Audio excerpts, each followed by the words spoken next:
Hello, everybody. This is TV Skywriter, and I'm Pat Murray, your host. TV Skywriter, no, it has a weird name, but I happen to publish a community paper here in Durham, North Carolina called the Durham Skywriter. I have a radio show called Radio Skywriter on WNCU. That's one of our local NPR stations. But TV Skywriter is all mine. I get to interview whoever the heck I want. And today I have a very special guest, very proud to have bassist Joseph Patrick Moore here. He Yes. owns Blue Canoe Records. Hello, Joseph. Hi, Patricia. How are you? Thank you for having me. Absolutely. Now, I want this to be a lesson to all record label owners. I first heard about you because you were gracious enough to put up some of your music, your label mates' music, including some of your tunes, on Amazon.com. I don't even know, a lot of people probably aren't even aware that Amazon.com has free MP3s that you can download. They want you to, there's a lot of sampler records out there. They just want you to listen to this and download all this music. There's not a lot of jazz, but I'm always in search of jazz. Stumbled across one of your tunes, and I was like, whoa, who's this cat? Oh man, thank you. Well, And then, Amazon, that's a great avenue, to be yeah, able to upload songs like that and expose your music to other people. It's a beautiful thing. And what gave you that idea? Because I think a lot of jazz labels, well, music labels, period, they should probably do that. I think so. I'm a believer in that. I really believe that if you're going to create art, you have to separate art from business on some level. I mean, they do go hand in hand, but on some level, you have to be willing to expose yourself and to be able to put your art out there for people to discover it. Mm. So that the Amazon model, and there's others, those are great vehicles for artists like myself, Mm. you know, and I think everybody should take advantage of it. I Yeah. really do. Actually, it probably wouldn't be a bad idea for everyone who has a CD out. This might cause a horrible flood.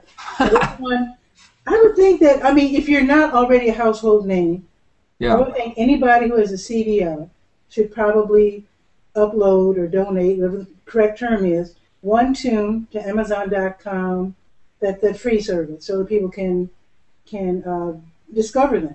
Yes, and you know what? It's interesting you say that because I think there are major artists that are also doing that as well. I just saw that Derek Trucks and Susan Tedeschi, the Tedeschi Trucks Band, just released one of their new songs free as a free giveaway. So I know that's floating around on the internet, and it's beautiful. Now should you give away everything? No, No, you can't. I mean, we just, we have to, at some levels, be compensated for our work, but at the same time, you want to invite people and share your music. So it's that fine line between art and business. mm. And I think one tune per CD. I don't think it's a big deal. It No, I doesn't. don't either. Doesn't And, have and actually, Blue Canoe, we've made a habit of doing that with every single release, giving away one or two songs. Now So, there's a very well-known jazz guitar player who will remain unnamed, but his initials are P.U. Born in Chicago. I will not out the guy, but I guess he wants total control over his music because he does not allow his music on iTunes or Amazon or what's the other one? C- e-music. yeah, eMusic. Hmm. Instead, he wants you to contact him, and he'll burn a CD and sell it to you for like $30.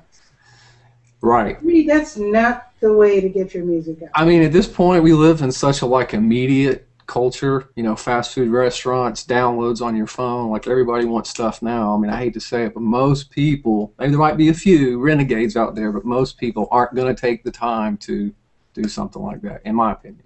Yeah, but I Yeah, guess he wants full control. I don't blame him. yeah, I understand the concept behind And it, he's but been recording since the early '60s, so I don't. mm, He's probably been through some stuff, sure, yeah, but he's got a lot of great music. And my thing is, if you got music, let it go. exactly. At some level, you have to, and if anything, just being on iTunes, just being able to go there and search, and a lot of times I'll just go to iTunes and just browse and just listen to everything, all styles of music, and it's awesome. I mean, you could spend hours checking stuff out now. Spotify and Dozier and Radio, RDIO, iTunes actually just launched a radio kind of thing now too. So I haven't checked it out yet, but I I plan. haven't either. Yeah. Yeah. I want to know how you got started with music. Whew, boy. Well, that goes back a ways. I actually was a product of music education. I started when I was really young. My mom gave me piano lessons, Mm. and I started saxophone and played in the fourth grade band all the way through, well, senior year. But in ninth grade, I switched to drums, and I played 4 years of drums in the marching band. Really? And then I started bass like towards the end of high school, and then went to UT of University of Tennessee in Knoxville, Mm. and it was a double major in music, both jazz and classical. And I was there for about 3 years, and then transferred to Memphis State, which then changed the name to University of Memphis, and was a music major there as well in performance, and also got the University of Memphis has more of a recording program and music management and music business, so I kind of got dabbled in some of that. And then, of course, I was playing every night, on Beale Street and soaking all that up. So um, that was the early years, and then it's just kind of progressed from there. And I moved into Atlanta, which is my current home, Atlanta, Georgia. I moved here in 1997. Okay.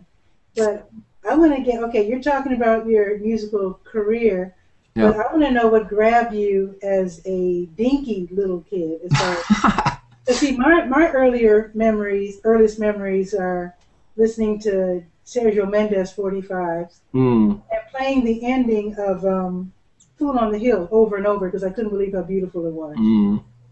I want to know what grabbed you Well, before you started playing. yeah. I think there was two things.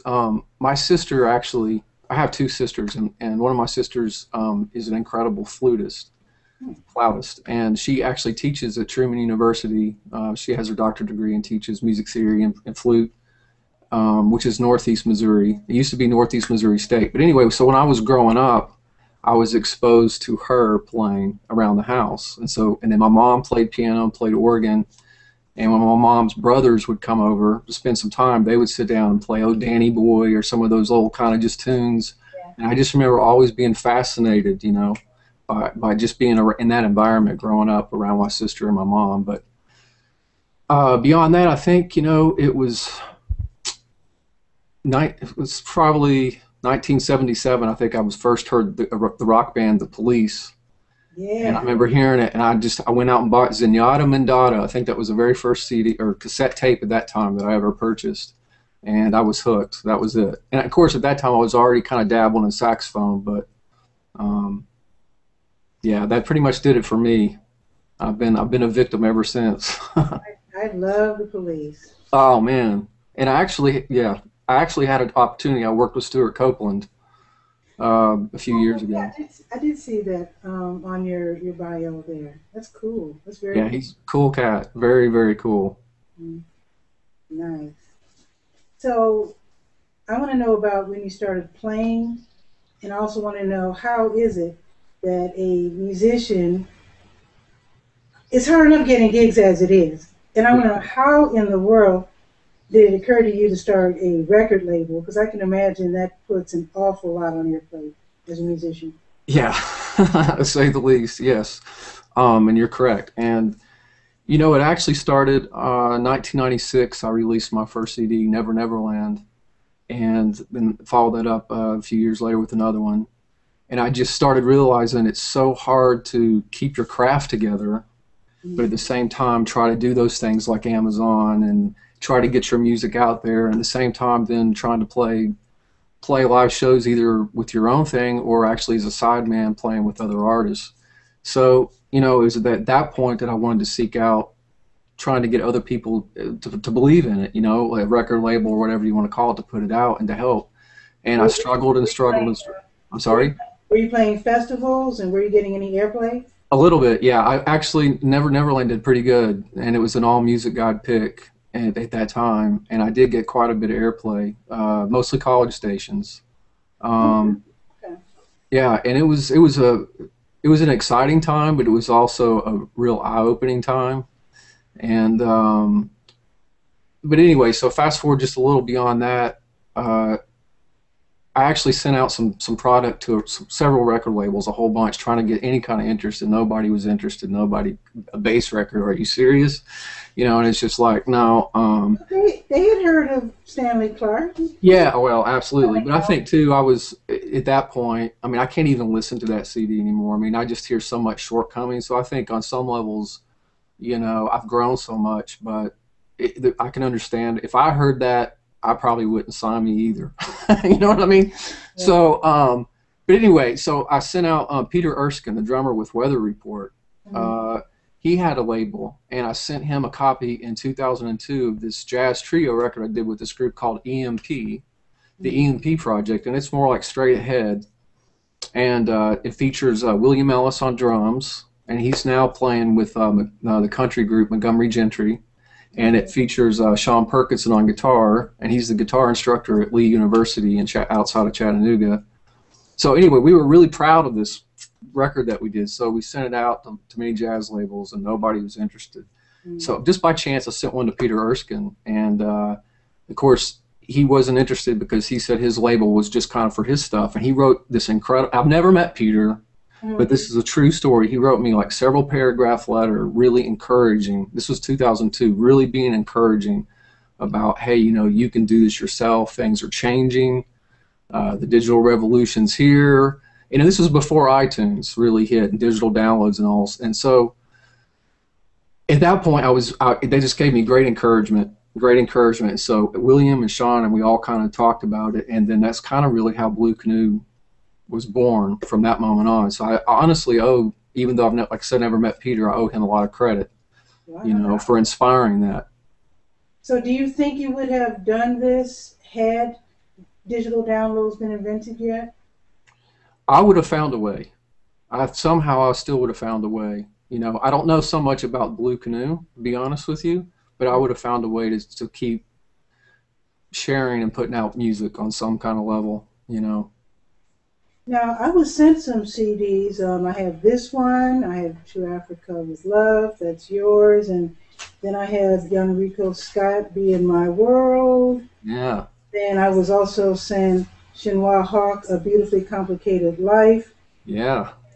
I've noticed that there's a lot of the same people. I mean, I guess with it being Blue Canoe, it kind of reminds me of CTI records back in the day, where the same cats were on each other's albums, and so there was a certain high level of quality, but also each album still has its own individual sound, and I like that. Well, I appreciate that. That's really cool, and that's ultimately, I think, the goal right now is to try to get, because at this point, fast forward 10 years later, this is the 10th year of Blue Canoe, and we now have around 30 artists and 35 releases. So our catalog's full, and right now we're just trying to cultivate and just build what we've got a really good catalog and some great, really talented artists that still deserve wider recognition that we feel. So we just want to cultivate that now, you know. And if we can start incorporating the team to start making CDs and playing together, ultimately that would be the best goal. It would be a win-win for everybody, you know. So how are you marketing? Because I remember in the early days of Motown, they had like a Motown Review, and the whole stable, I don't know if everybody, but a whole bunch of them would travel together. I remember they made some, I'm going to use the word DVD, it's not the right term, but some video footage in Europe, I think England. I think it's called the Tammy TNT Show. It's real popular with R&B fans, but Motown went there like en masse and recorded a bunch of great stuff and introduced Motown to Europe pretty much. Do you think that's a good idea for Blue Canoe? It would be incredible, but these days, as far as taking like some sort of review on the road, we've actually talked to a few people about that, and that is a possibility, like you know, I hate to say this name, but the Blue Canoe All-Stars, but, you know, putting together a group of people that could actually support one another and have one act after another. We have talked about that. But at this point, it's really there's some difficult issues with that. But that's a great idea. That's a great idea, and I appreciate that. I wonder if it's affordable nowadays. That's the thing. That's what's tough right now. things are starting to turn around, but you know, just like everything else, when the economy hit, jazz took a big smash. Yeah. You know, and it's starting to come around again. So that's definitely on the plate, Okay. on Well, the you know, horizon. I should say. when the police first came out, their first year, they jumped into a station wagon and went from one end of the country to the other. And And I God mean bless. country, not England. I mean USA. Yes, and God bless them for it. Yeah. Yeah, I've actually read. I'm such a police fan. I've read. They all have individually. They have biographies, autobiographies. Stuart Copeland, Andy Summers, and Sting. I've read them all, and that they share, you know, some of those adventures, and at that time how exciting it was first coming to the States and playing. And Mm. but there's nothing can replace that. You know, making that connection with people, getting out and playing live and meeting people and talking and hanging out. There's nothing in the world that can replace that. Mm. So where do you all mostly play? Are most of your stable mates or musicians on your roster, are most of them in the Atlanta area? I would say about a third.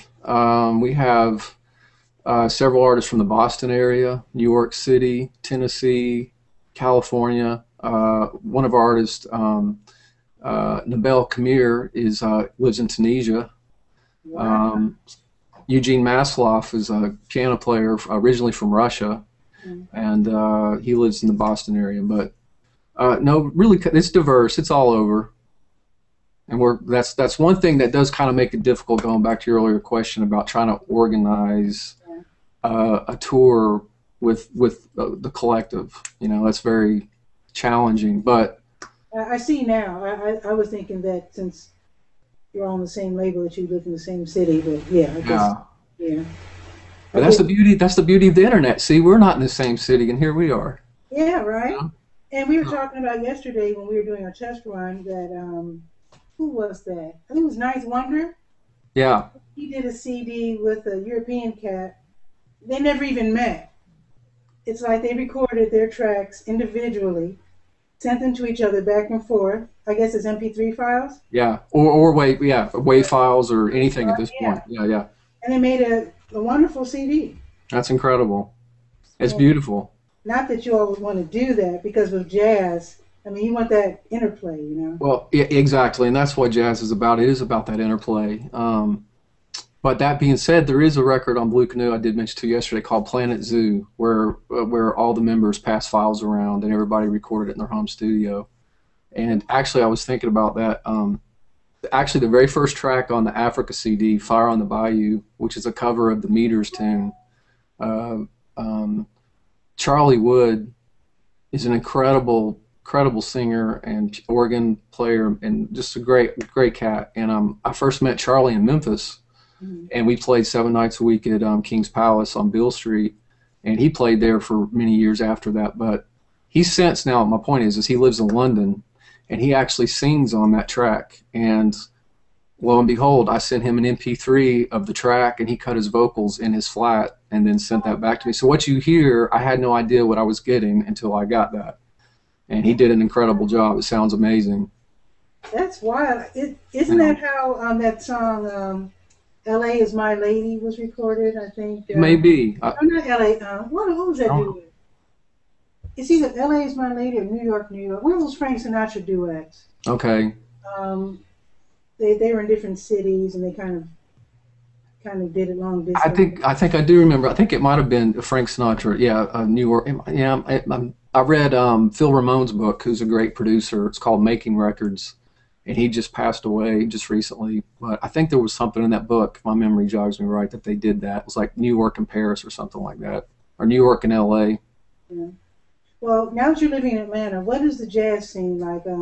Because you read that in different cities, musicians are complaining that the jazz clubs are folding and there's not as many places to play. Even here in Durham, North Carolina, we have North Carolina Central University has a wonderful jazz program.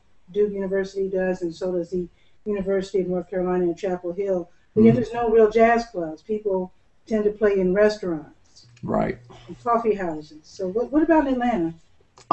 There is some of that, definitely. There is one, actually, there's one dedicated jazz club called the Whisper Room, or Churchill Grounds, right beside the Fox Theater, and that's been there probably for about 10 years now. And that's really just a pretty much full-on jazz room. There's others. Cafe 290 is another one. They have regular. That's more contemporary funk stuff. And there's several new clubs actually that just opened up recently in the Atlanta metropolitan suburbia area. So there are a few spots. But I arrived in Atlanta in '97, and I heard a lot of stories before I got here how much better it used to be. And I think that's kind of true everywhere. I mean, a lot of clubs have been hurt, and going back to the economy and stuff. But yeah, there's not the opportunities, I think, for at least for the jazz market that I think there could be or should be. Of course, I'm a little biased, but there are a lot of clubs though that are more like pop rock kind of venues that are awesome rooms that occasionally have a jazz night. So there is some of that.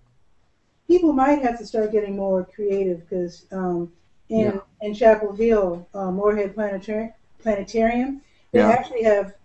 I think they're going to do it this year. I hope that they will. But in past years, they've had jazz on Thursday nights. Oh yeah. You know how some cities have that late Thursday night thing. Mm-hmm. Where the museums stay open. Yeah, there's a museum here called. I'm sorry. I was going to say the Nashua Museum, Duke University's Nashua Museum, has had jazz. Yeah. On late Thursday nights too. So yeah, there's a museum here called Fernbake Museum, and they have jazz. And actually, the aquarium, they had a program running in the Atlanta Aquarium downtown, had like Friday night jazz series for a while. So I don't know if that's still going on at the moment, but. Have you played those? I have. I've played both of those actually. Sure have. Okay. Well, I hope you have lots of opportunities to play because music is great. I want to ask you about airplay now because you said like 30 cats on your label. Now the CDs that I've heard range from, they're all labeled jazz, but some are more straight ahead than others. Some are lean very strongly towards R&B. And I love them all, but I'm just wondering, are you getting airplay? We are a little bit. It's been different times where it's been real grassroots. So, but we are getting airplay all over, and we've had to spend quite a bit of money to get postage. Actually, is a big expense of ours to get them all over the world. But on a few occasions we've hired radio promoters, and really that's the name of the game. You really, unless you have relationships with DJs and radio personalities, you really need to have a radio promoter because they can actually. How does that work? What do they do? A radio promoter, you pay X amount of dollars, and they work the CD for like a 6-week campaign or a 3-month campaign, and a lot of that is relationships that they currently have or have cultivated, and they actually send the CD to the station and then follow that up with phone call after phone call after phone call, and see is the CD getting played, light rotation, heavy rotation, medium, that sort of thing, and what are the favorite songs and that sort of thing. So it's just an accountability, I guess is the word. You pay them and then they account for what the work that they do to promote the CD. Do they do that in jazz a lot? Because I know they do that in pop music. Yeah. Pop and country's even more over the top because you're dealing with more clear channel and you're dealing with more corporate radio when you get into the Billboard Top 100. So that's a whole different ball game. But the jazz world, for sure, the jazz world tends to work more the NPR, the more college market. Mm-hmm. Because most of the college stations usually have jazz airplay, where more of the corporate traditional radios that you turn on the dial, you're not going to hear jazz on that. Now, as the owner of Blue Canoe, do you have just as equal a chance as the so-called large jazz labels to get attention? Because I was reading that in country music, for example, there are really no successful independent labels. It's all very corporate. What about you? How should I answer your question? It's a great question, by the way. Well, I think it's just being creative. I mean, let me say this: we're never going to compete with like a Blue Note or a Verve or anything like that. A, they have the track record. Two, they have the money and they have the resources, and they have, they've been in business for, I don't know how many, 50, 60, 70 years at this point. So we're never going to compete with somebody like that. But what we can do is just try to be creative, like the Amazon giving the song away, and just going out and playing in front of people, and just building those relationships. I think it's really grassroots, as grassroots as it gets, So how do you set up your tours or your gigs in other cities? How do you do that? Well, I actually just got back the Jan Rico Scott Band, the CD that you pulled up a minute ago, Jan Rico. He was invited to play in Japan, and he asked me to go along, and we had a keyboard, Nick Rosen, an incredible cat. And actually, I should back that up. We actually recorded a CD in February, but it's not out yet. But he was invited by an incredible cat in Japan named Tom, the promoter, and he brought the group over, and we had just an amazing 8 days. So to answer your question, it really, you have to have a promoter, and there's a whole series of things that go with that. Tour manager, that's responsible for setting up hotels and flights and, getting to the gig, the equipment, making sure that they just run smoothly. So there's a lot involved with it, but a lot of moving parts, I should say. But Tom was incredible, and it was one of the best experiences that any of us ever had. Well, tell me about Japan. I mean, most people I know haven't been there. So what was it like? Yeah, and I hadn't been there either. I feel very blessed and fortunate. I have been able to play in a lot of different countries, and I had never been to Japan. And I have to say, and I don't want to speak for the other guys, but I know how they felt. I was totally blown away. Just the hospitality and the orderliness of things. The cleanness of things, the respect, and especially playing the music. There was just a respect from the audience, and then just hanging with people. There was just a real connection. There was a real true connection. And again, that goes back to what I said. You've got to get in front of people and meet people. But for all of us, that was one of the best experiences because it was really heartfelt. It was real genuine. There was no pretentiousness or any of that. And but for the most part, most people there didn't speak English, right? Some did actually pretty well. Way better than my Japanese. I'm learning though. I promised. We're hopefully going to go back, and I promised a few friends that I've made now that I'm going to learn a little Japanese for next time. But no, actually, surprisingly, English is well spoken. Of course, you're going to find people that can't very well, but that's to be expected. But actually, a lot of the signs and things you see, there's English translations, pretty much everywhere. It was a great experience, and so that was a real blessing for sure. What's the name of the club you were at? And were you in downtown? I heard there's more than one downtown Tokyo. Tokyo is New York City on steroids. It's just like it's unbelievable. And actually, Tokyo's vying for the 2020 Olympics. So I'm really pulling for that. I don't know, 15, 20, 25 million people live in Tokyo. I mean, it's off the chain. But we played 2 nights in Tokyo and then one in Yokohama. And Yokohama was like south, maybe like an hour or something. So, but the clubs we played, one was called Thumbs Up. I believe that was in Yokohama. The Juke Joint was another. And the first night we played, which was an incredible club, and the people were so awesome. And the name just escapes me right now. I'm so sorry. But that was an incredible experience. I'll think of it in a minute. But that was in Tokyo. So I got to visit Japan in '81, long time ago. But I got to sit in. Actually, I was visiting a family of teachers in Japan. They invited us young people to visit if we were ever in. People say, if you're ever in town, look me up. Well, I did. Yeah, right. And you did. I did. Yeah, good for you.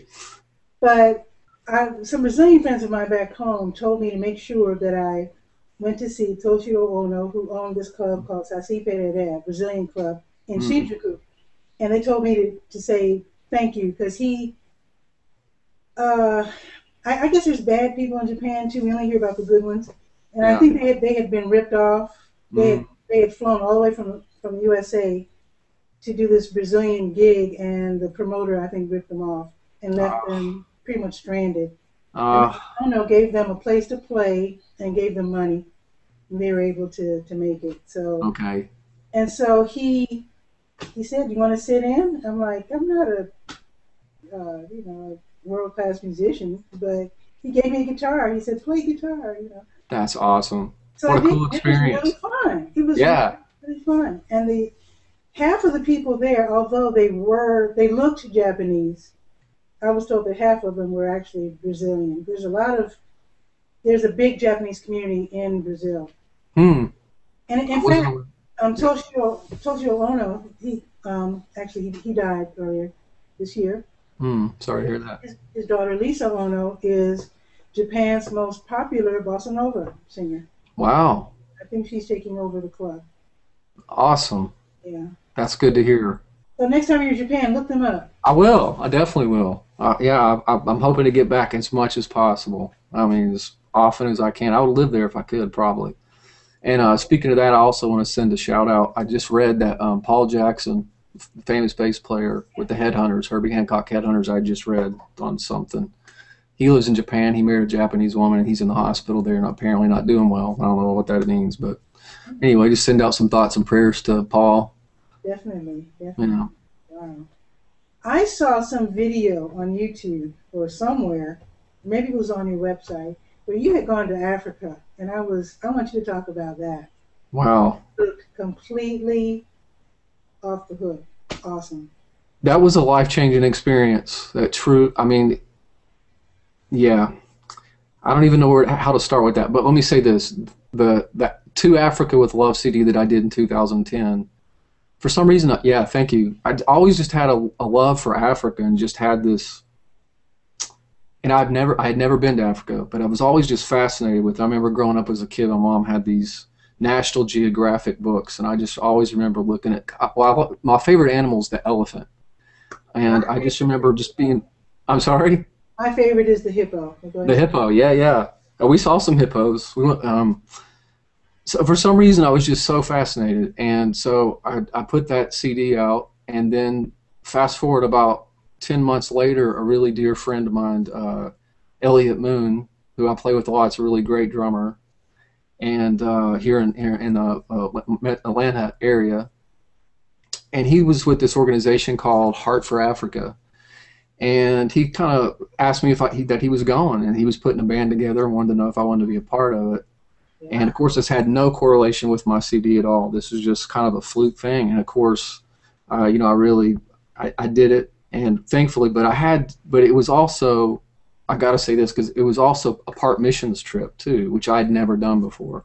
Okay. So I actually wasn't responsible for getting there. Actually, a lot of people helped sponsor me and helped me to get there, as they did with everybody of that organization. So I had a lot of really dear friends and people that kind of poured into that and believed in that. And so anyway, so we went. Thankfully, that was a blessing, and we went and played.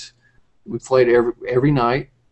And countries? I'm sorry, yeah, South Africa. We went to the Kingdom of Swaziland, which on the map is the furthest that you can go down in Africa outside of Cape Town. It's anyway. So we played every night, and then during the day, we went and built a garden and met a lot of the kids, because it's a very, Swaziland has the highest HIV rate. And so, part of that organization's mission is to bring awareness to that fact, for starters.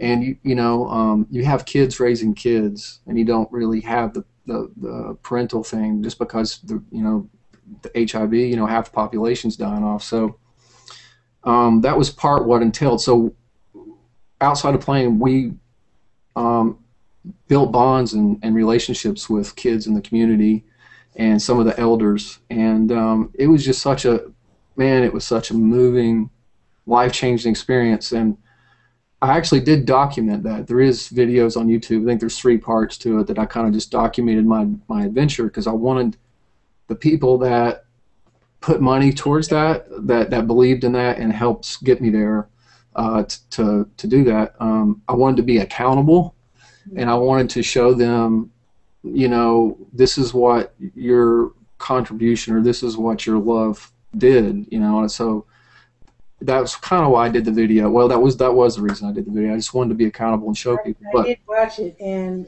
watch them, and the kids were amazing.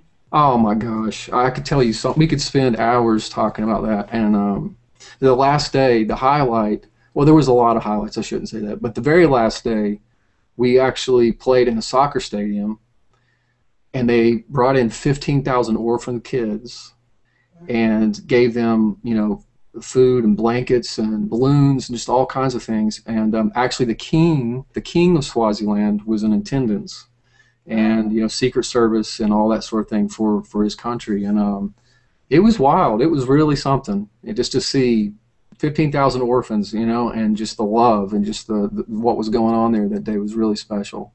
How about that? Yeah, it was cool. So hopefully you'll get to go back. Is that a plan, or just I don't know. thinking maybe you might want to go back on your own, or? I would love to go back on my own, actually. I would love to go. And just so people know, that organization is called Heart for Africa.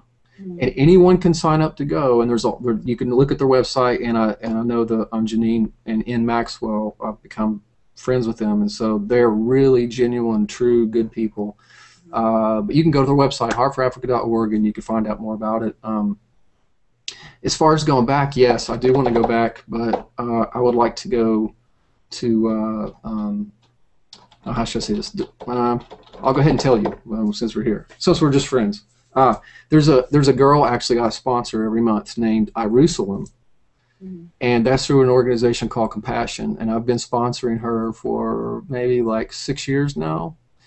And what that means sponsoring, I pay so much a month, and it helps give her an education, and then in return I'm accountable. I get letters from her and reports from her school, and it's awesome, so awesome. And so I get pictures. I've got pictures of her from when she, you know, has been growing up over the last 6 years, and it's so all that to say, there's actually a song on the Africa CD called Jerusalem. That explains this, because I was wondering what that was. Yeah, I wanted to write a song for her, and I'm a terrible lyricist, so I got my wife to help me, and the lyrics to that song was actually sung by Chinois. The other CD pulled up, Chinois came over and we cut that, and but that's what the story and message is about that song. So if you read the lyrics now, maybe it'll make more sense about. Yeah, I was wondering about that. Yeah. Okay. Well, I'm wondering. Okay, since you're in the Atlanta area, is there a Sister Cities program? And I'm sorry, is there a sister what? Sister Cities. You know how they have Sister Cities where you can actually, okay, there is a married couple in Chicago, my hometown, Steve Cobb and Chabanduka. They took part in the Sister Cities program. Chicago is a sister city of, I can't remember what city, but it's in South Africa somewhere. Oh, yeah. So they went over for like 6 months, and they had kids. I mean, they took their kids too. Mm-hmm. And then they're musicians and writers. So they were, I think if I'm not mistaken, this so many years ago, I think they were teaching some people in South Africa about musical theater or something about music and performance. And then the whole idea is to send our folks over there and then their folks over here. That's awesome. That's so cool. Now, yeah, I love it. I don't know that there very well could be. I don't know if the organization. I mean, if Durham, now where I live, we're a pretty small city, 200,000. We have about 5 sister cities. So wow. Oh, then Atlanta's got to. I just know that exists. What you described through a lot of churches. I know friends of mine who some of the churches, they sponsor that or go there to build wells and stuff like that. But as far as like Atlanta being like an official sponsor of something, I'm sure they are, but I'm not aware of what that would be. But that's a great idea. I suggest you check that out. I will. I'll look into that. Yeah, because when it comes to these programs that are like governmental and under, there's like no knowledge of it and no promotion. Sometimes they're looking or hoping that somebody will come along and legitimize them, if I may say so. Have an idea, present it to them, and sometimes the money's there and it's just sitting around. Wow. Come along and use it. Well, I'm gonna look into that. That's an awesome idea, and that's cool. It's beautiful because Okay, that's so what ideally, you know, not to get off on a tangent, but ideally, I'm trying to learn how to be a better person, a human being, and hopefully that'll translate through the music that I write and the artists that I work with, on all the different levels, either through the Blue Canoe channel or actually through producing, and then just my interactions with people that I meet on the street, so just learn to be a better person and just learn to trust more and keep that faith. That's one thing which all leads to what you're saying. So yeah, yeah. Well, one thing I was mentioning yesterday, in listening to these different artists, you and Shinwa Hawk and Enrico Scott, a lot of spirituality, a lot, and I don't mean that you're espousing religion and all that, running around converting people, but but a certain real humanity comes through. You know what I'm saying? And I don't know if that is the Blue Canoe way or if it's just something that just happened. You guys just happen to be deeply feeling and real, as I would say, good guys. well, first of all, thank you so much for saying that. I mean, that certainly wasn't by design. But as time's gone on, that's really cool to hear. I know initially my goal was when someone got a CD that said from Blue Canoe Records, I wanted them to be excited to just open it up and go, what is this? I don't know, but I know it's going to be good music, And so what that means is defined. I know there's different things to different people, but ultimately that was the goal. But to hear what you're saying now, to go even into that place, that means more than anything. So again, that wasn't by design, but if that's coming through our music, that's awesome, because I can attest to, at least in the CDs that you've got there, Chinois has got a beautiful heart, special cat, and Jan Rico, same thing. Can't say enough about both those guys. And not only is musical artists, but Jan Rico's a painter. He paints a lot. He plays with, he's just done a lot. They've all done great things and stuff as musicians, but just as people, just hanging out, they're really genuine. And I definitely think it translates on their CDs. And I think and that's what I'm getting back. Ultimately, I think that's the power of music, is to touch people. Well, no, let me say this. Music is a healing art form. Let me say that. And so if the people that are putting that out there have that vibe about them, I think it can really touch people's hearts. But that's cool. Hopefully we can take that and make it even stronger. Absolutely. Are we going to be able to hear some music from you? Should I play a song from one of your CDs, or did you want to do something live, or what do you want to do? Yeah, I'll be happy to do a little jam improv for you. Okay. We could do that now, or if you want to play a cut or whatever. If you want to do it now, we'll do it now. I will play while you get ready. Okay. Now I DJ today for the father. I want to say Happy Father's Day to all the dads out there. Not just the dads, but the stepdads, the dads, all the men who step forward and help when the real dad is not available, and that's the Boy Scout leaders, the imams, the rabbis, the pastors, sometimes even the teachers, everybody. Well, ultimately, all males help boys become men. Amen. Today's their day, not just That's right. day. Because I don't want to preach or anything, but it doesn't take a whole lot to be technically a father. It takes a whole lot to bring up a kid. Whew, well said. Yeah. That's right. Well, I'm a big fan of Bill Cosby, and I've listened to a lot of what Bill has to say about that, and I totally agree. So. Yeah. So today I played for the Father's Day food truck rodeo here in Durham, and I played one of your cuts. And actually, to end the show, I actually want to play "If I Could" by Shinwa Hawk. Sure. Yeah. Beautiful. For the men out there that I just mentioned. But I played, what is it called? Adventures of Tigger and Alice. And those, you said those are names of your former.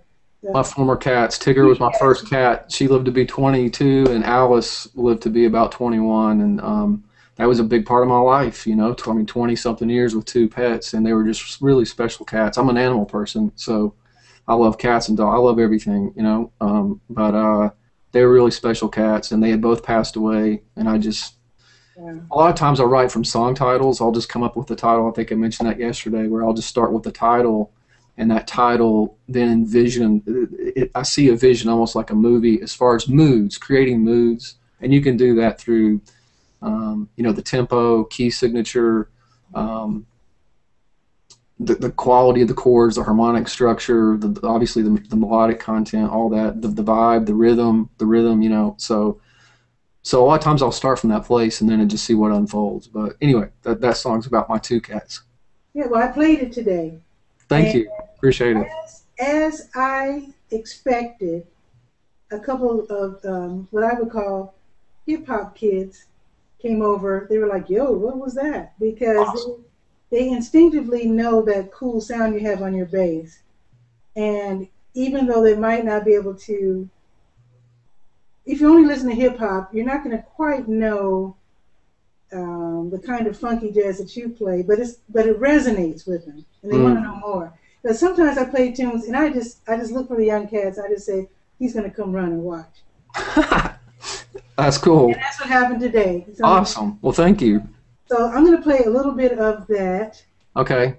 Let me find it real quick. And actually, before I do that, a lesson to you people learning how to do Google Plus Hangouts, which are now called vocal voice. What are they called? Voice Hangouts or voice calls, whatever. Anyway, there's a setting called Studio. Yeah. So when you're a musician and you want to play live for an audience like what we're doing, switch from voice to studio, and I'm doing that as we speak. Okay. So the sound of my voice might change a little, and that's okay. Okay. And now I'm going to the music player, and I will play the first minute or so of Adventures of Tigger and Alice. Awesome. There we go.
I'm playing it to the end. Oh, okay, cool. Thanks. Cool.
Well, thanks. Nice. That's the first time I've heard that in about 2.5 years. Really? Yeah, I can't listen to my stuff very much. That's funny. Wait, let me turn my settings back to voice. Okay. Ta-da. Okay. I always wondered if musicians listen to their own music. Well, you know, at the time when I created that song, and when I write music, when I compose music, or rehearse with bands for a tour or something, I obsess. I obsess to a fault, like insomnia to the 10th degree. I really obsess over whatever I'm doing at the moment. And Chinois can attest to that. You can ask him about that, and Rico too. But you know, I obsess over things. But then when the time comes where it's like, okay, I got to let this go. I'm going to end up in a sanitarium if I keep messing around with this. So you know, at some point you just let it go. But once it's out there, at that point, I don't like to go backwards, you know, and listen to stuff because it kind of freaks me out. Because I hear all the imperfections. I mean, I hear, you know, some cool things, but I also hear things like, I don't hear any. I would do that differently now. You know what I mean? It's just a growing thing. Like I hear things. You're always hearing things a little different as you grow, and that's all it is. But it's really, really cool. And I just love your sound. That's like that thumping thing, right? Yeah. I'll give you a little of that if you want some of that. Yeah. Okay. Now I don't have no idea. I don't want to like pressure you. Whatever you want. No, that's cool. Okay. Well, so let me say this. Like that, like was a full, you know, live musicians and some programming and stuff. So what I'm gonna do, it's always just solo bass. So it's gonna be a little different. And I don't know really what I'm gonna play. So I'm just gonna kind of morph around a little bit. So let me change my volume. I've never done this before, so. Okay, and then change it to studio. Okay, let me try that, and yeah.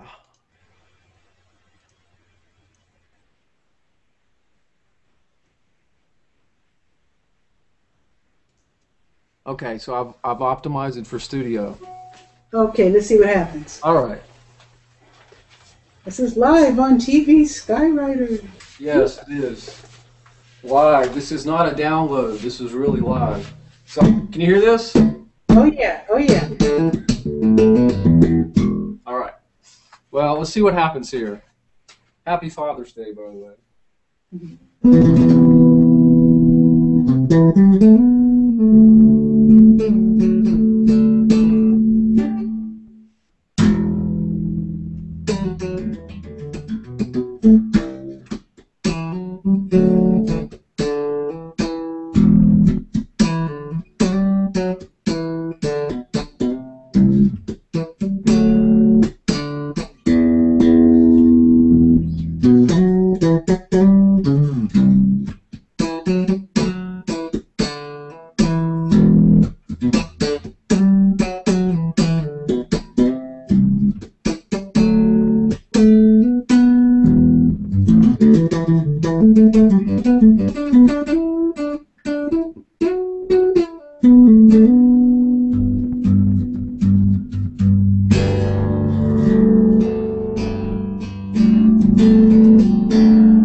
something like that. Oh, yeah.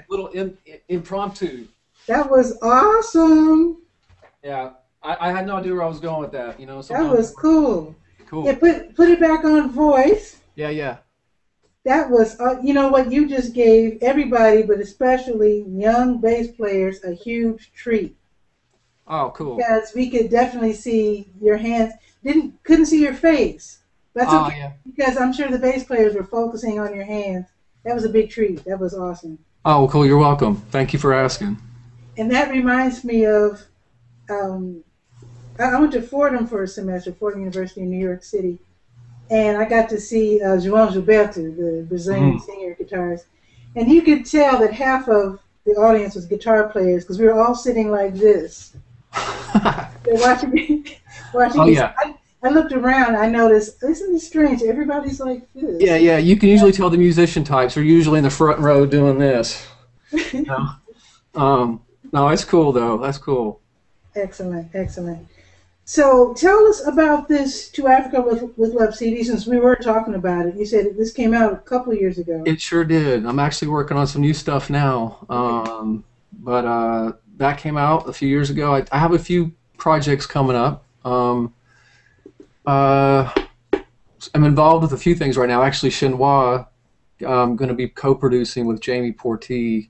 We're getting ready to go in the studio, and he's going to record a Christmas album. So I'll be working with Chinois on that. I'll be playing on that as well. Mm-hmm. A project I'm excited about as well is the Allman Brothers drummer J-Mo.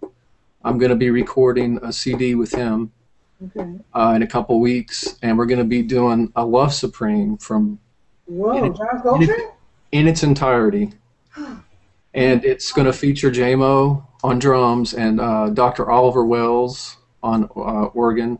Incredible producer. Actually, Oliver Wells produced Sean Rico's CD, so we have the connection with that. Tomas Ramirez on great tenor saxophone, incredible tenor saxophone player, and Barry Richmond on guitar. So that's going to be on Inyo Records, INIO Records.com if you want to check that out. But that's going to probably come out towards the end of the year or the first next year. Okay. I love Supreme. Taking notes as we speak, live here on TV Skywriter. Yes. And in a few weeks, I'm actually going to Nashville. So if there's anybody listening from Nashville, come up. I'm going to be playing the Nashville Bass Bash. It's part of NAMM at a club called Douglas Corner on Friday, July 12th. And I'll be bringing a group. Together? Yeah, there's going to be 4 or 5 that night. Yeah, and everybody's going to do a little something different. Some will do what I just did, total solo, improv or whatever. I'm actually bringing a group, so I'll have a drummer and a guitar player, Chris Blackwell on guitar and Wayne Byer on drums. So I'm really, really looking forward to that. That's really cool. That should be a lot of fun. Have you ever played or have you ever visited the Grand Ole Opry? I never have. I never have had friends of mine that have played, but I never have. I mean, I know you're a jazz guy, but I love everything now. I do. I love everything. To me, if it's got heart, and soul, and because there's a lot of great music out there, but it just doesn't touch you or move you. Yeah. And that doesn't mean that it's bad music necessarily, but like I told you yesterday, one of my favorite quotes is, "There's 31 flavors of ice cream, and there's a reason for that." And for me, I think I like 32 flavors. You know what I mean? I mean, I really like everything. I mean. I started with heavy metal and rock, and I still listen to it, and I still like that. I mean, I'm just like, if it's good music to me. So I agree. I listen to all kinds of stuff, and actually, as kids, we loved hee haw. And to tell you the truth, if I went, I have visited Nashville, but it was to go to my sister's graduation at Fisk University, and that's all we did. But if I had time, I would probably make a beeline. Grand Ole Opry, because we love Minnie Pearl. Oh yeah, Minnie Pearl. I remember them. Yeah, no, I remember that show. See, I grew up in Knoxville, so I remember. See, the hip hop cats think they were the first with the price tags, the hanging price tags. Right, Minnie you're right. Pearl was doing that back in the '60s. Okay. That's hilarious. You got nothing on Minnie Pearl. Right. So I'd like to know. Okay, so since you're going in the studio and working on new stuff. I know that some musicians play standards and they just play their favorite songs.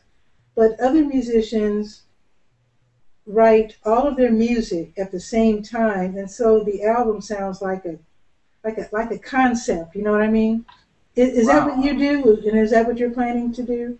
That is like one of the best. That's one of the best questions ever, because that, to me, that's what defines a record. Is a concept, a conceptual. Well, I learned the hard way when I mentioned Never Neverland earlier, my first CD that I did, and it's really, like I said, I can't listen to it now, but it's all over the place. Like, you know, I have a blues, I have a funk tune, I have a ballad, I have a Latin tune, I have a free form tune, I have this, you know, and it's just like it's psychotic, you know, and that's part of the reason, because I love so much different kinds of music that a lot of times it's like it's hard to pin me down into. But I've learned over the years that you have to do that on a business level, get into the marketing that we were talking about earlier on Blue Canoe, because when you go to market, and again, there's that fine line between business and art, but you have to, at some point, it has to get in people's hands, so you have to market something. And unfortunately, the way the system is set up, everything has to fit in categories and boxes, and so it has to be defined conceptually. And so, yeah, that's awesome that you can see that, because, I mean, ultimately, I think that's the goal for all the Blue Canoe artists. But I know for myself, that's one of the biggest lessons I've personally learned, is there needs to be, you know, and here's a couple examples. It could be like a duo record or a trio record or a quintet or whatever, but there has to be some sort of theme behind it, or the music needs to be cohesive. One of my favorite artists is Bill Frisell, guitar player. And Bill Frisell's all over the place, but what's beautiful about him is every time you buy one of his records, you never know what you're going to get. It's kind of a surprise. He'll do a bluegrass record and then turn around and do a full-on jazz record, and then do kind of a free avant-garde thing. And then his solo record, Ghost Town, is one of my favorite records. And but the concept, the whole record is like that, you know, the whole record, but it's different every time he puts something out. So it's always exciting to check out what he's doing. Well, what about his fan base? I mean, does he have a fickle or loyal fan base? I mean, in other words, I'm sure that if you like bluegrass, you only want to hear one thing, right? Well, I think that's true, but I think I think that's really true, but I think he's catering to so many just music fans and music lovers, you know, and I think you can definitely reach a lot more people like that, because I think if you just stay in one genre and one thing and that's all you do, that's awesome, because that's how most people are known, for doing one, you know, stylistically, you know, that this is who they are and this is what they do. So I get that, and that's probably true more often than not, but I'm always been gravitated toward artists to where it's always a little bit of a surprise, you know, what you're actually going to get when you buy it. So, well, do you happen to think that Miles started and ended in far different musical places, in my opinion? And do you think that his fans like pretty much everything that he recorded? Because personally, I like most of what he recorded. He's the best example, because Miles's vision, his whole thing was about pushing the music forward. And I mean, Miles is my ultimate hero. You know, I've listened to, I mean, I love everybody, but Miles was catalyst for me. Bitches Brew record was catalyst, kind of getting me, transition me from rock into jazz, and then kind of tracing the roots back into jazz. But, you know, he definitely lost, I mean, I don't want to speak on behalf of Miles Davis, for God's sakes, but I'll just say my opinion is, you know, he lost fans over the years, you know what I mean? But he also gained new fans, and he was always reintroducing his music to a young, hip. If the culture was going electronic, he went there. If the culture was going free, he went there. If the culture was going cool, he went there. If it was going hip hop, he went there. You know, and it's like, I just, like we might have talked about, I just, you know, he died, I believe, in 1991, so it was 22 years ago, and so I think, or 23. So I think about what would he be doing right now, you know, and he would be pushing it forward, you know, on some kind of level, but there would be that elements that made him who he was: improvisation, and of course his playability, his composing skills, his real great contribution, in my opinion, was his vision of putting people together. Definitely. Being like the ultimate manager of going, I want you, you, you, and you. Let's see what happens, you know. And I think if you look at his bands over the years, regardless of what you think stylistically, whether you like that music, he always had the best musicians on the planet. Yeah. You know, Yeah. and launched everybody's career. I mean, anyone who played with him, their career was launched because of Miles. Mm-hmm. And Okay. but yeah, he's just so inspiring. But that's the kind of thing I'm talking about. It's not getting stuck or defined. I should say being defined by one thing. It's just as far as artistically, I think it's real important to keep growing, as I said, as a person, but musically too. Mm-hmm. And that's my philosophy anyway. I remember a friend of mine was complaining about some of the newer music that Miles was recording. And I said, listen to what Miles is actually playing, because it's really not to say he's wearing an old shirt, but kind of the same shirt but different jacket. I mean, it's not like the music was changing around him more than he was changing himself. That is, you nailed it. Miles was still Miles. You nailed it. That's exactly right. And but changing the personnel, changing the instruments from acoustic to electric, that gave that bed and that concept and that sound right away. So when he improvised, you're right, it was Miles. It was to him doing what he always did, but I think those things challenged him and pushed him to new levels. I read an amazingly long career. Oh my gosh. And to tell you the truth, if he played, now, to me, the quintessential perfect jazz tune is his version of Bye Bye Blackbird. But I can't imagine him playing that for 90 years. Yeah, and I think about that too, not just like, well, in Miles's case, or I think in a jazz, if you have a jazz hit, which obviously these days is super rare, I don't even know if it exists anymore, but if you were to be so fortunate, the fact that there's improvisation going on, you could,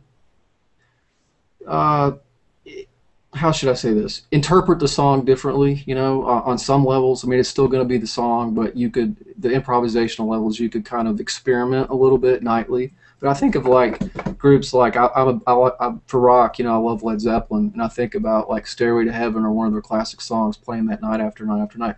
Now, maybe the same thing what I just said is true in their case too. I've never met John Paul Jones or talked to him, but that would be one of my questions,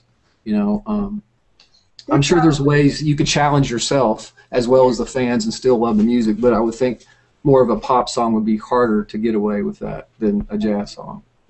Well, I've heard that some artists, I guess it depends on where their head is, because I've heard some artists say that they're really sick of the old stuff and that they've grown so far beyond those old tunes from the 60s or whatever.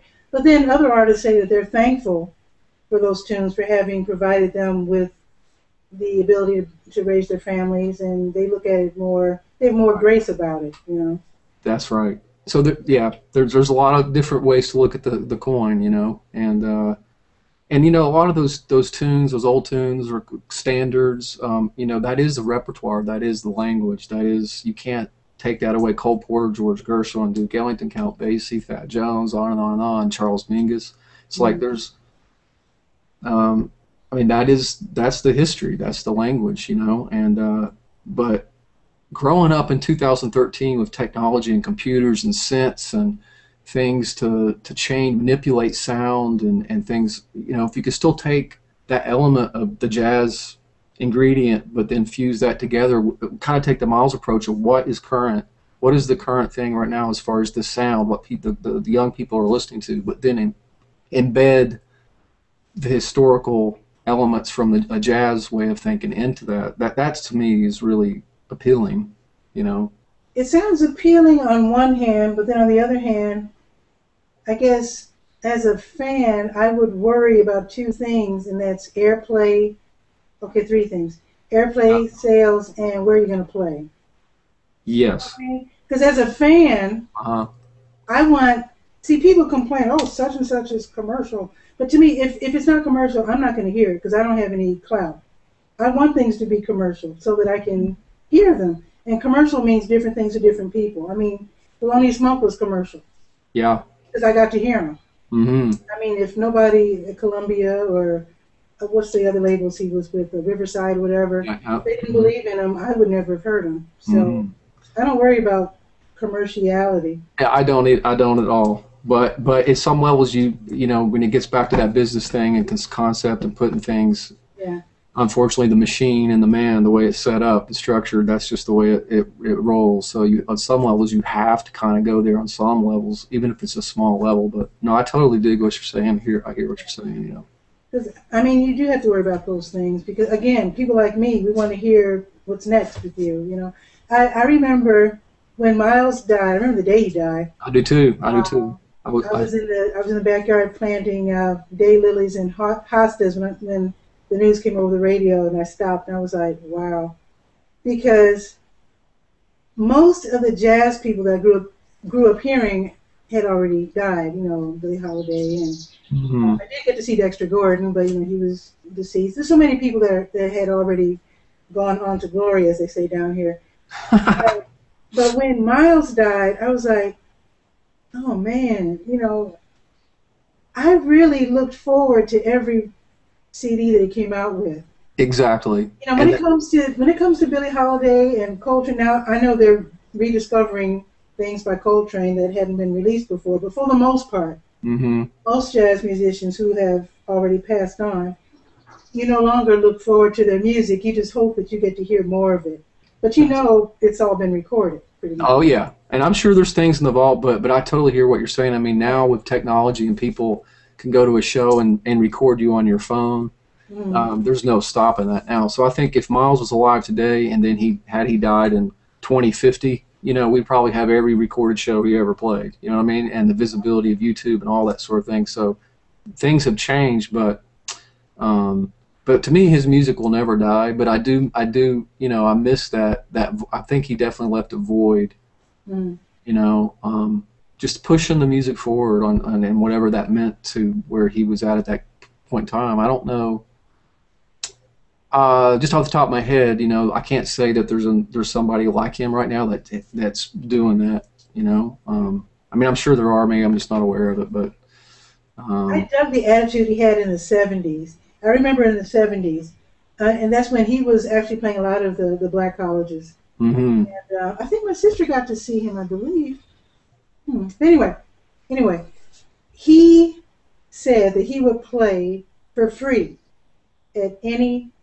I think he specified black. I'm not sure, but I know that he made himself available to play for free at any university, or I don't know if it was black university, but whatever. He would appear for free. He wanted to get the music out, and he knew he was a legend. And I was thinking, how generous, you know? That's pretty incredible. Yeah. I don't know how many people can afford to do that, really. Yeah, well, I think he got in a position where he couldn't afford to do that, which was, you know, awesome. And but the fact that he did, if that's true, that's incredible. That's a testament, you know, to him. But I think just again gets back to sharing the music and because when you get down to a deep level like Miles was on, or so many, you know, great jazz legends, or any musical artist, you could be country, bluegrass, heavy metal, rock, doesn't matter. If you've dedicated, or even an engineer, recording engineer, producer, if you've dedicated your life to music, there's so many sacrifices that go into making that a reality.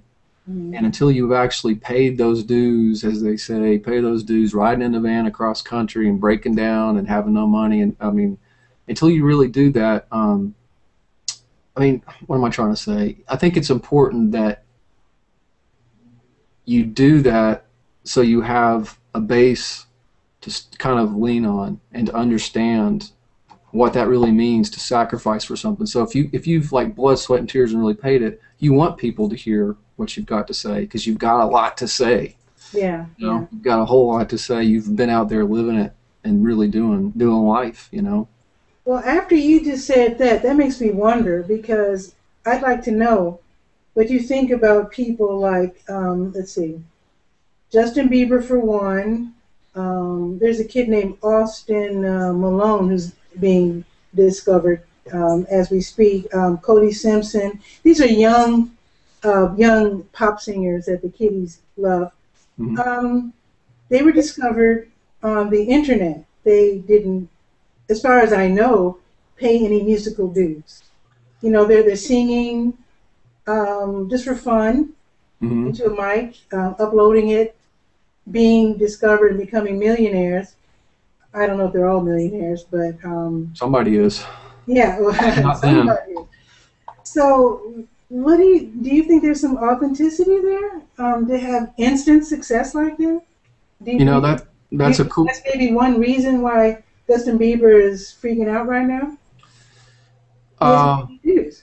you know, that's a great observation, and I think there is some truth to that. And but at the same time, I don't want to diminish from anybody's talent, as I do know, you know, just Usher discovered Justin Bieber, and I know a lot of his camps here in Atlanta, and I've heard and I know that he's a really talented kid, you know, and so you don't want to take away from anybody's what they're doing with their music and what they're trying to say. I would never want to judge anybody, Now, but I think he's a great little, well, he's not little anymore, but I mean, I play his music and I play Austin Malone. I play all those little kid yeah, singers. yeah, I but you play for a bring up lot of kids, and they're really good. you bring up two great points. I got to expand upon that because Hmm. you know, when you're 17 years old or so and you're singing about heartache and breakup and my life is not going well and that sort of thing. I mean, you know, when you're that age at that time, you think that's what it really is. But as you get older and you learn things, uh, like we had talked about, I lost my father 2 years ago and I lost my mother last year. Mm. And, you know, until you go through life, you know, I think about them every day. You know, it's tough sometimes, but it's hard to believe, if believe is the right word, if someone's passionate about singing about heartbreak but they haven't really experienced it, but yet they're capitalized on singing it. You know, I have a hard time just believing it. You know, but that's just me. Uh, but I will say this in defense of that.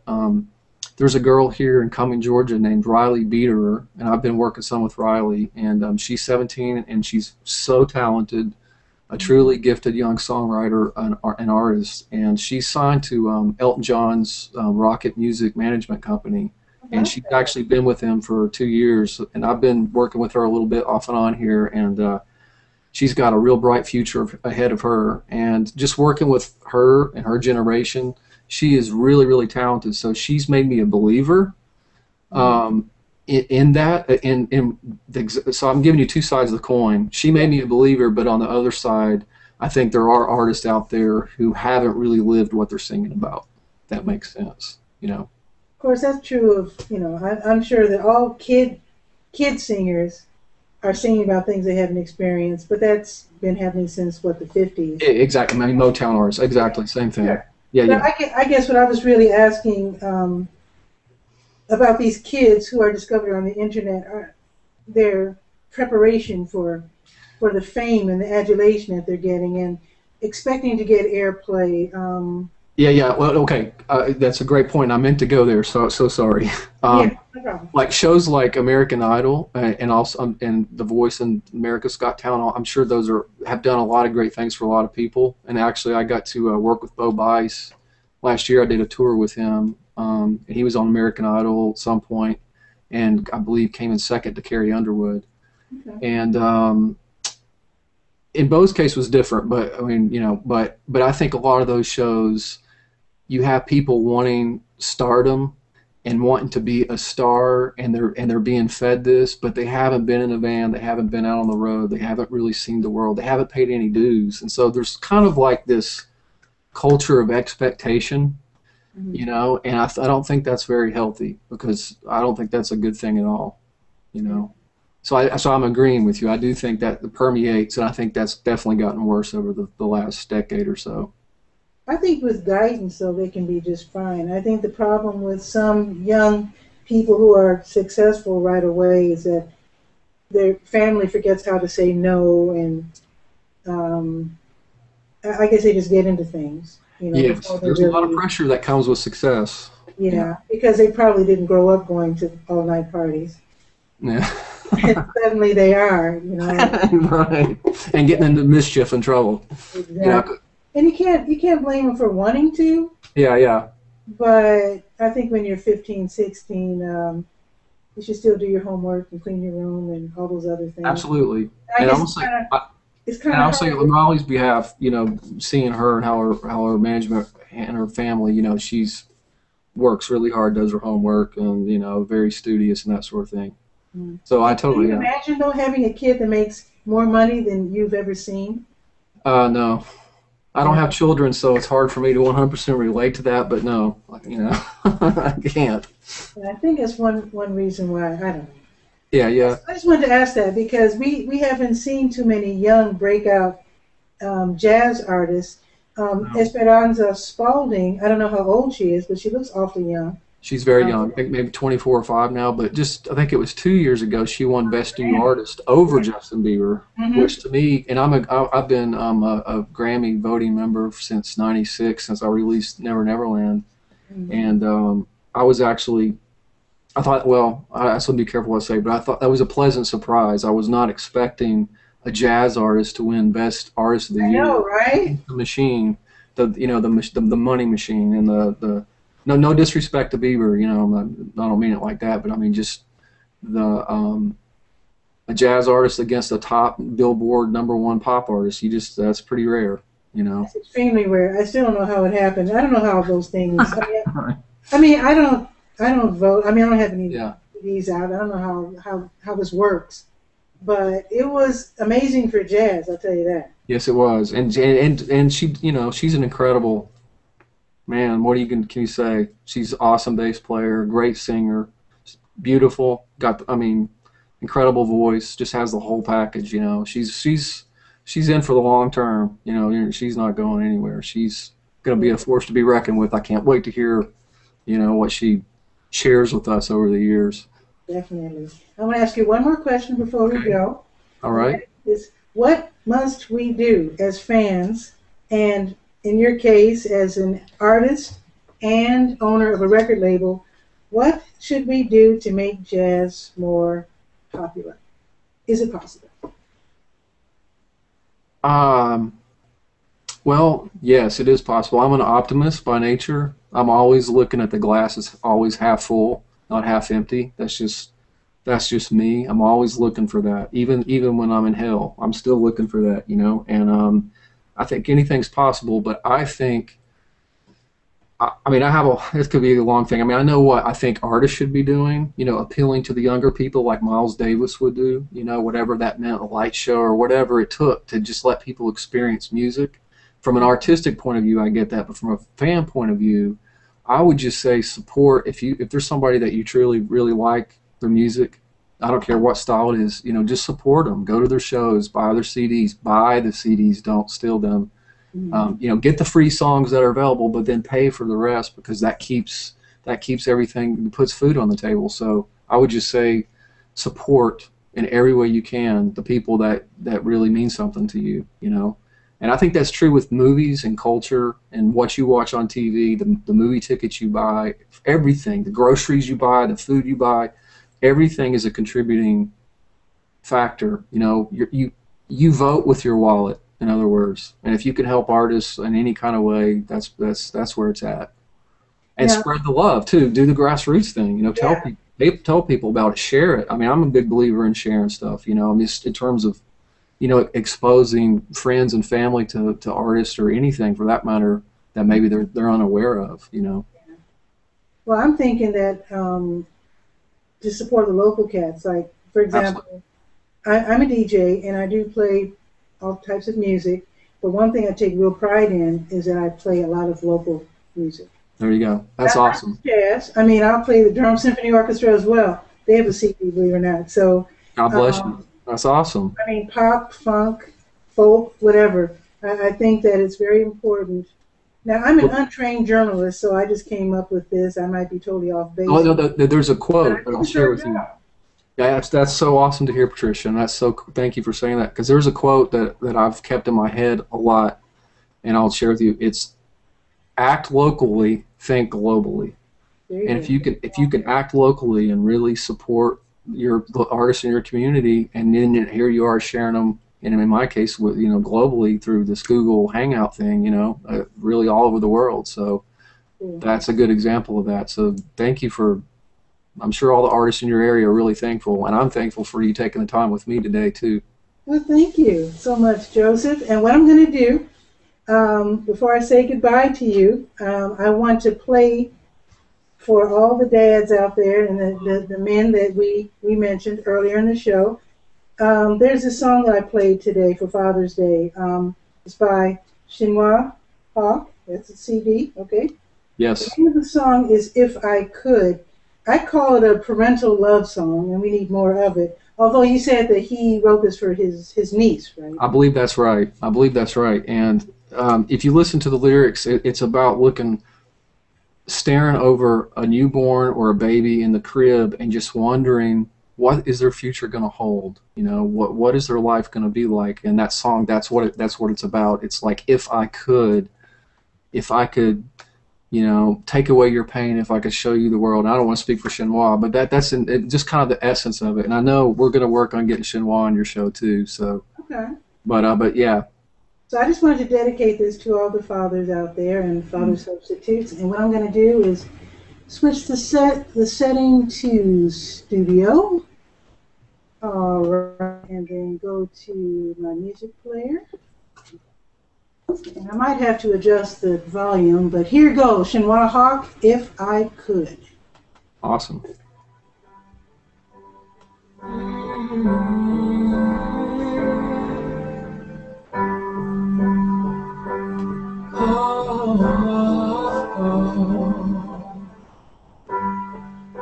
You're sleeping, unaware of the crack of the raindrops against your window pane.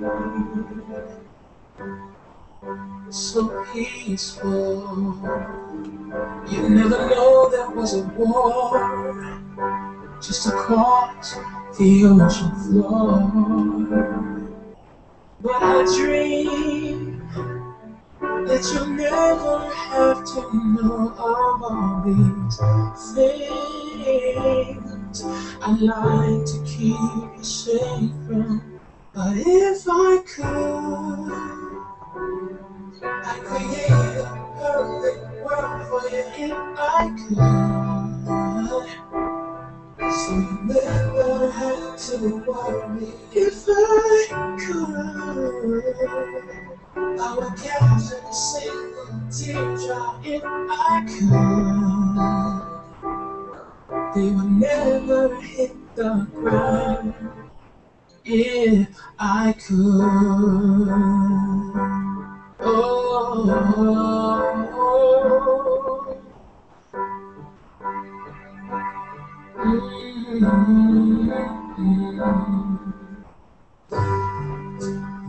Amazing, but you smile when you're asleep. Wonder what you're dreaming of. So peaceful, you never know there was a war just across the ocean floor. But I dream that you'll never have to know those things I like to keep you safe. But if I could, I'd create a perfect world for you if I could. So you never have to worry if I could. I would catch every single teardrop if I could. They would never hit the ground.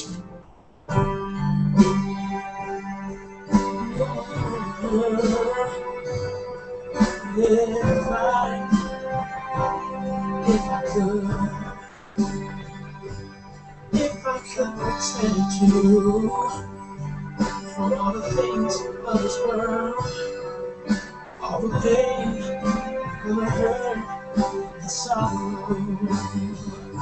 But if I could,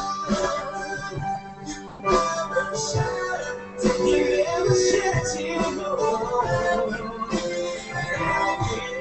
Baby, see, I hope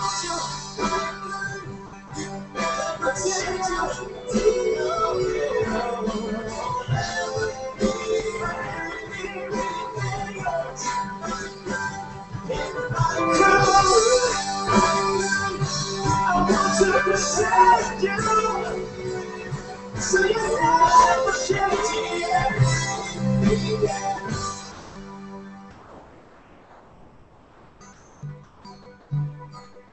If I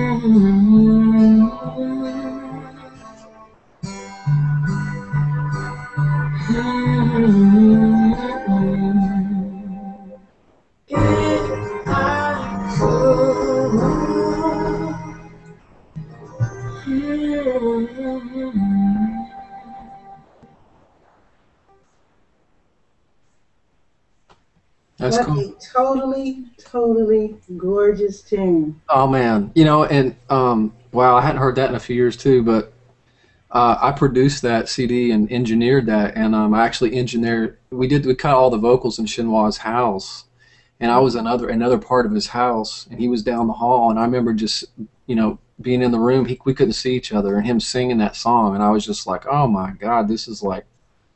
I mean, he's such a heartfelt, like you could feel, I mean, everything Shinhwa sings, it's like you can really feel him coming through the speakers. You know what I mean? I mean, he pours his heart into it if you can't tell, and just he's got a great spirit about him, and he's just, and I think it's evident. I think it's, I think it comes through. He really captures it. Cool. Yeah. Thank you for playing that. He'll be happy about that.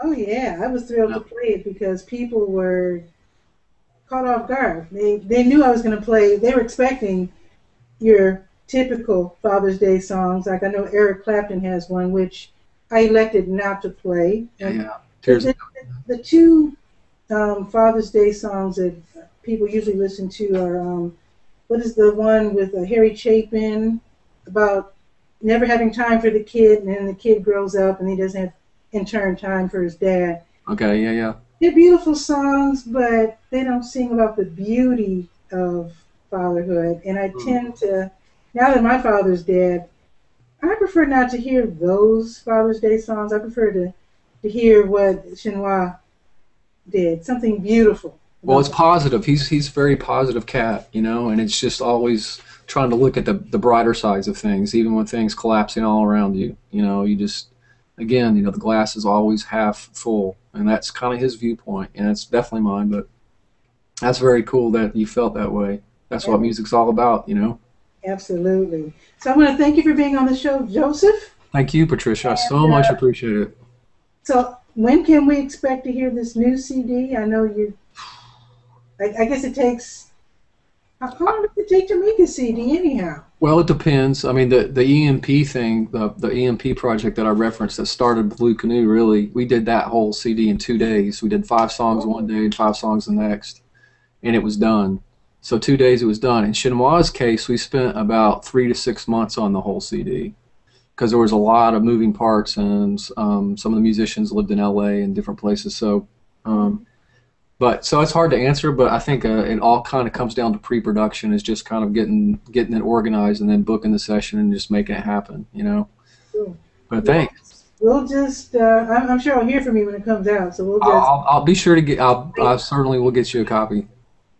Cool. Well, thanks again, Joseph, for being on. Thank you, Patricia. Man, that's awesome. I really, it's an honor and a real pleasure to spend time with you today, and I really appreciate you supporting live music and recorded music and your local artists. Thank you so much. Well, thank you. And if you are a musician, as you can tell by what we discussed, I'm not looking for jazz musicians. In fact, if you're an author, if you are a visual artist, if you're just a creative soul, if you're an entrepreneur, you just have something really interesting to say, get in contact with me. Durham, Skywriter at gmail.com. Hope to hear from you. And with that, I will sign off now. You have a great week. See you next Sunday. Don't know who my guest is going to be. It'll be a surprise to me as it will be to you. Have a great week. Ciao. Bye. Thank you. See you, Joseph. Bye-bye.